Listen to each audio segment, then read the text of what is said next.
Walk down any city street after dark and flip a light switch. Instant illumination. We take it for granted. But there's something we've forgotten, something that photographs from the 1800s reveal with uncomfortable clarity. Cities glowed long before Edison, long before Tesla. They glowed with an intensity that shouldn't have been possible.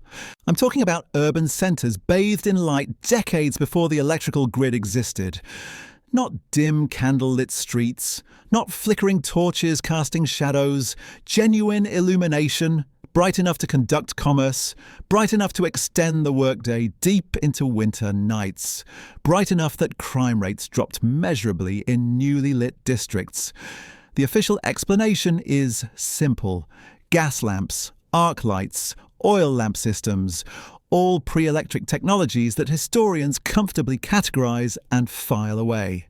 But when you actually examine what these systems accomplished, when you look at the infrastructure required and the scale at which they operated, something doesn't add up. Because the cities of the 1800s weren't just lit. They were transformed into glowing networks of light that rival what we consider modern illumination. In 1825, Broadway became the first street in New York to be completely lit by gas. Not just a few lamps at intersections, 2,400 lampposts installed between the East and Hudson rivers. An entire street bathed in artificial light. 7 years later, they did the same thing to the northern part of Manhattan Island. By 1835, New York had over 5,000 street lamps, though only a fraction were gas-powered yet. The rest? Still oil-based, still requiring an army of workers to maintain them. But here's what troubles me. That transition didn't happen because gas was merely convenient. It happened because oil lamp systems were already so sophisticated, so widespread that cities had become dependent on artificial illumination. The infrastructure existed first, the technology to maintain thousands of individual lamps across vast urban areas, the supply chains to deliver fuel, the workforce trained to operate them. Romans were lighting streets with oil lamps while most of Europe languished in what we call the Dark Ages. Baghdad glowed. Cordoba glowed. These weren't primitive settlements. They were urban centres that understood something fundamental about light and civilization. Ancient Rome employed slaves called lanternarius, whose sole job was lighting oil lamps in front of villas. That's not a casual luxury, that's infrastructure. That's a society organised around the assumption that darkness can and should be conquered. Then there's the mystery of scale. In St. Petersburg, they ceremonially lit 204 gas lamps on September 27th, 1839. Within 10 years, that number nearly quadrupled to 800 lamps illuminating Palace Square, Nevsky Avenue, and the Peter and Paul Fortress. Paris got gas lighting in 1820. London's Pall Mall became the first gaslit street in 1807. Baltimore installed gas streetlights in 1816, making it the first American city to do so. The coordination required for these systems is staggering. Gas manufacturing plants where coal was heated to produce illuminating gas. Extensive networks of underground pipes running beneath city streets. Thousands of individual lamp posts, each requiring daily maintenance. Each needing to be lit manually every evening and extinguished every morning. Think about that workforce. In every major city, teams of lamplighters walking predetermined routes at dusk, carrying poles and flames, igniting thousands of lamps before full darkness fell, then reversing the process at dawn. This wasn't occasional, this was daily, every single day, for decades. The economics alone raise questions. A single gas flame produced light equivalent to about 8 watts by modern standards. That's barely anything. Yet cities invested enormous resources into creating and maintaining these systems. Manufacturing plants, underground pipe networks, daily labour forces, all for light that we'd consider dim and yellowish today. Why that level of investment? The standard answer focuses on crime prevention and extended commerce. And yes, gaslighting did drop crime rates noticeably. Yes, businesses stayed open longer. Yes, factories could operate through winter nights when daylight was scarce. British factories ran around the clock, production increasing dramatically. But there's something else in the historical record that doesn't quite fit the narrative we've been given. In 1879, Charles F. Brush demonstrated arc lamps in Cleveland's public square. 12 lamps. Thousands gathered to witness it. They were amazed. But here's the detail that matters. Arc lighting technology had been developed by Humphrey Davy in the first decade of the 1800s, more than 70 years before Edison's incandescent lamp patent. The first practical electric light predated what we think of as the electrical age by generations. So why the gap? Why develop the technology, then wait decades to implement it? In 1880, Wabash, Indiana became the first municipality to install electric street lighting. 4 arc lamps atop the courthouse, one small town. Yet within 10 years, more than 130,000 electrically powered streetlights existed across America. That's not gradual adoption, that's explosive implementation. Something shifted. Some barrier was removed, some decision was made. And that brings us to the technologies that don't quite make sense.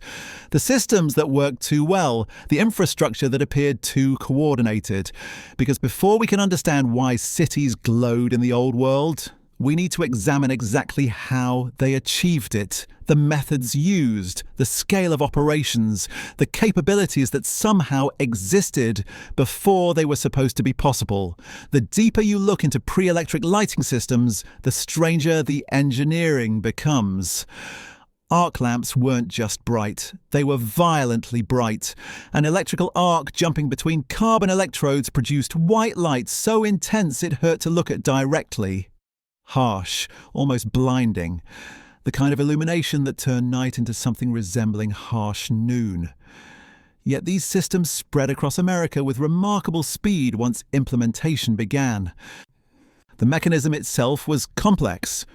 Carbon rods consumed as they burned, requiring constant adjustment to maintain the precise gap needed for the arc.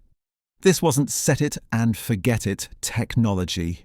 Each lamp needed automatic mechanisms, intricate clockwork systems that fed the carbon electrodes at exactly the right rate to keep the arc stable.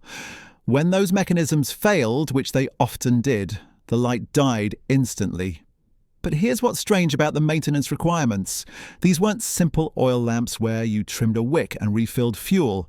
These were sophisticated electrical systems requiring technical knowledge, specialized tools, and replacement parts that had to be manufactured to exacting standards. The carbon electrodes alone needed constant replacement. The adjustment mechanisms required regular servicing. The electrical connections demanded expertise that supposedly didn't exist in most cities. Yet somehow municipalities managed it. Small towns, growing cities, places without engineering schools or technical institutes. They operated and maintained systems that should have required expertise beyond their available workforce. Then there's limelight. Calcium oxide heated to incandescence by a flame of oxygen and hydrogen. The setup sounds almost alchemical. A blowpipe directing superheated gas onto a cylinder of quicklime, producing light so brilliant it could be seen from 68 miles away. Thomas Drummond used it for surveying in 1825, creating reference points visible across vast distances. The practical challenges were enormous. Each limelight required individual attention from a dedicated operator. Someone had to continuously adjust the calcium oxide block as it burned. Someone had to tend to 2 separate gas cylinders, managing flow rates and pressures. Someone had to monitor the flame, keeping it focused precisely on the quicklime surface. This wasn't automated. This was active, constant management. Theatres used limelight extensively through the 1860s and 1870s. Multiple lights per venue. Shows running nightly. That means multiple operators per theatre. Every single night managing temperamental chemical reactions in enclosed spaces filled with audiences. The labour requirements alone seem impossibly demanding for the era. And the safety concerns. Hydrogen and oxygen. Compressed gases, open flames, superheated materials, all managed manually in real time by operators who, according to standard history, were learning these systems as they went. No established safety protocols, no regulatory frameworks, no insurance systems designed around these risks. Yet it worked, reliably enough that theatres across the world adopted it as standard lighting. The fuel sources reveal another layer of complexity. Before gas and electricity, cities relied on whale oil. Not just any whales, specific species. Greenland right whales, Arctic right whales, sperm whales from the South Atlantic and South Pacific. These required extensive maritime operations, global shipping networks, and processing facilities to convert blubber into usable lamp fuel. Colonial America's street lighting depended entirely on this system. Lamplighters carried whale oil. They filled lamps with whale oil. They maintained wicks designed for whale oil's specific burning properties. The entire urban lighting infrastructure was built around hunting mammals in the most remote oceans on Earth, then shipping that fuel to cities where workers deployed it nightly. Think about the supply chain. Whaling ships spending months or years at sea. Processing facilities in port cities, distribution networks moving barrels of oil inland, storage facilities keeping reserves for winter months when voyages were impossible, lamplighters working every evening regardless of weather, all to produce light equivalent to maybe 8 watts by modern standards. The economics get stranger when you examine alternatives. In 1862, someone discovered that calcium carbide produces acetylene gas when mixed with water. By the early 1890s, this was commercially manufactured. 1 pound of calcium carbide yielded 4.5 cubic feet of acetylene. Cheaper than oil, cheaper than kerosene, cheaper than town gas. And it produced brilliant white light far brighter than other available fuels. So, why didn't this technology immediately replace everything else? Why did gas systems continue expanding? Why did cities keep building extensive underground pipe networks for coal gas when a simpler, cheaper, brighter alternative existed? The standard explanation focuses on infrastructure investment and established industries, but that doesn't quite hold when you consider the speed at which arc lighting was adopted once that decision was made. Something else was happening, some factor beyond simple economics or technology. Before organized systems existed, urban lighting was even stranger. In the late 1600s, New York required homeowners to light windows facing the street. Not street lamps, windows, private citizens providing public illumination through their own glass. The Common Council mandated this, especially during winter months when trading needed to continue after dark. London had similar ordinances in 1417. Paris in 1524. Not suggestions, requirements. Keep lights burning in your windows so the streets outside remain visible. The burden of public lighting fell on private property owners for centuries before municipalities took responsibility. Benjamin Franklin improved oil lamp design in the 1750s. 2 woven wicks, flat glass panes instead of blown glass bowls. Simple innovations that somehow hadn't occurred to anyone previously, despite thousands of years of lamp use. Why did basic improvements take so long to develop when the need was obvious? The pattern repeats across every lighting technology. Long periods of stagnation, then sudden advancement, then rapid implementation, then another long period before the next shift. It doesn't follow the smooth progression we expect from technological development. It looks more like knowledge appearing in bursts, being implemented broadly, then stopping until the next burst arrives. When electric arc lighting finally appeared, the adoption speed was shocking. Humphrey Davy developed the technique in the first decade of the 1800s, more than 70 years before Edison's incandescent lamp patent. Yet arc lighting didn't spread slowly through gradual refinement. It exploded. Charles Brush demonstrated 12 arc lamps in Cleveland's public square in 1879. Thousands gathered to witness it. 1 year later, Wabash, Indiana, installed 4 lamps atop their courthouse, becoming the first electrically lit municipality. Within a decade, more than 130,000 electric streetlights illuminated American cities. That's not gradual adoption. That's instantaneous infrastructure transformation across an entire continent. Compare that to gas lighting's timeline. Pall Mall in London got gaslights in 1807. Paris followed in 1820. Baltimore became America's first gaslit city in 1816. Then decades of slow expansion. By 1835, New York City had only 384 gas lamps among 5,660 total streetlights. Gas infrastructure required manufacturing plants, underground pipe networks, thousands of lamp posts, enormous capital investment, decades of construction. Yet when electric arc lighting arrived, cities deployed it at speeds that make no economic sense given existing gas investments. Here's what makes this stranger. Arc lights were terrible for most applications. Extremely bright, harsh on the eyes, required constant maintenance. Carbon electrodes burned away continuously. Complex automatic mechanisms had to maintain precise gaps between rods. Each lamp needed regular attention. They were expensive, difficult, impractical for residential use. Yet cities rushed to install them anyway, often before gas systems had achieved full coverage. The official explanation focuses on brightness.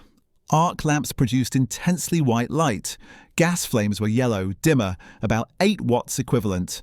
But brightness alone doesn't explain abandoning functional systems for temperamental ones, especially when the Welsbach mantle appeared in 1893, making gaslighting significantly brighter and whiter.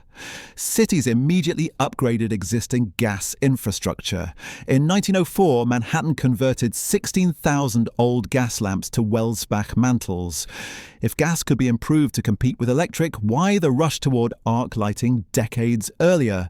Something else was driving these decisions. Look at what happened with limelight. Scottish engineer Thomas Drummond realised in 1825 that directing hydrogen and oxygen flames at quicklime cylinders produced brilliantly focused illumination. He could see it from 68 miles away. Perfect for surveying distant landmarks. Theatres adopted it by 1837 at Covent Garden in London. It spread worldwide through the 1860s and 1870s.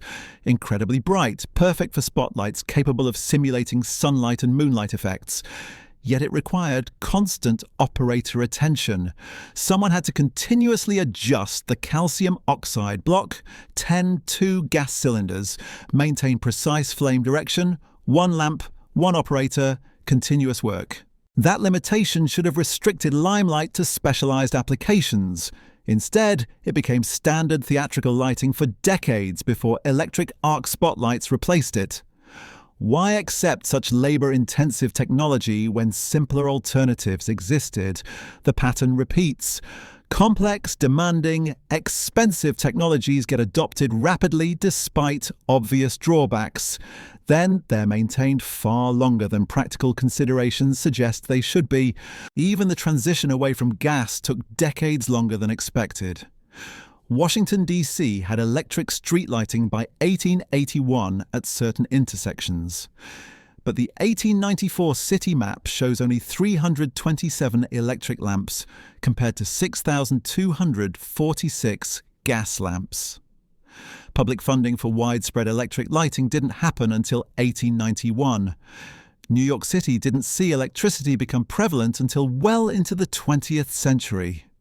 Two lighting systems coexisted for 50 years in some cities, not because electric technology wasn't available, not because gas was superior. They just coexisted, as if someone wanted both systems maintained simultaneously.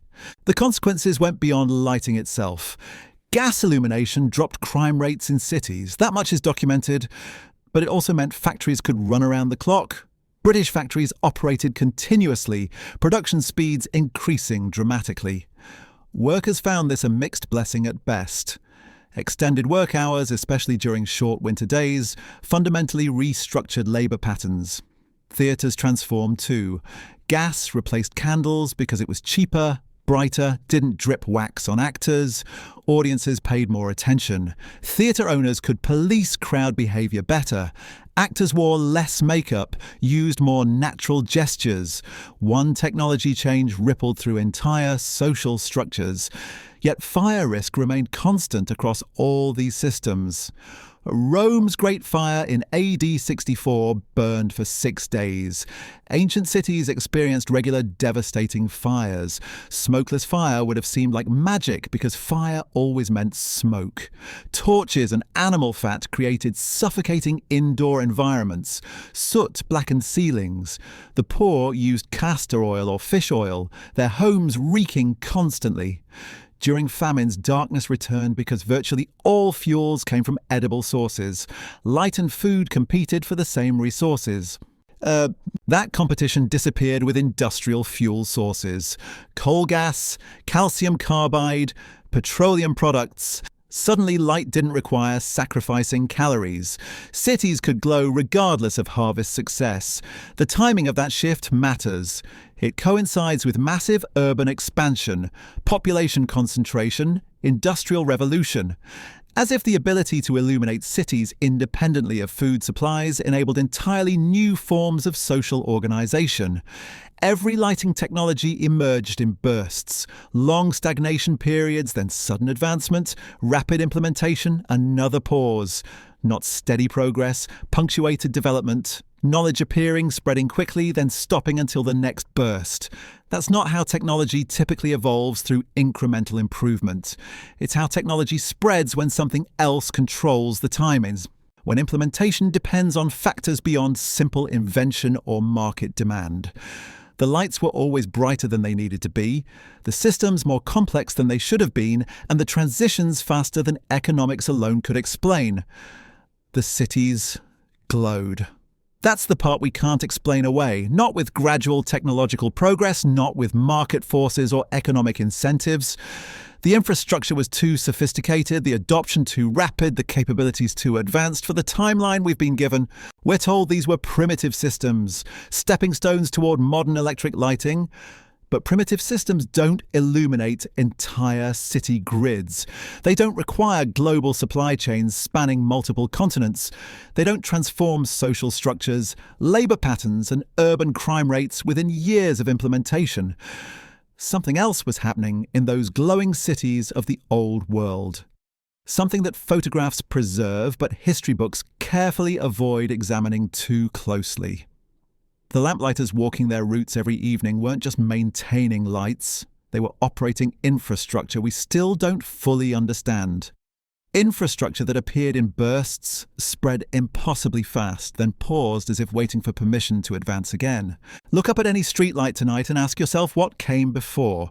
Not just what technology preceded it, but what knowledge, what capabilities, what organized systems of illumination that somehow existed before they were supposed to be possible. The cities remember, even if we've chosen to forget. And the lights are still glowing, waiting for someone to notice what's been hidden in plain sight all along. Not in darkness, but in the brightness we were never supposed to question.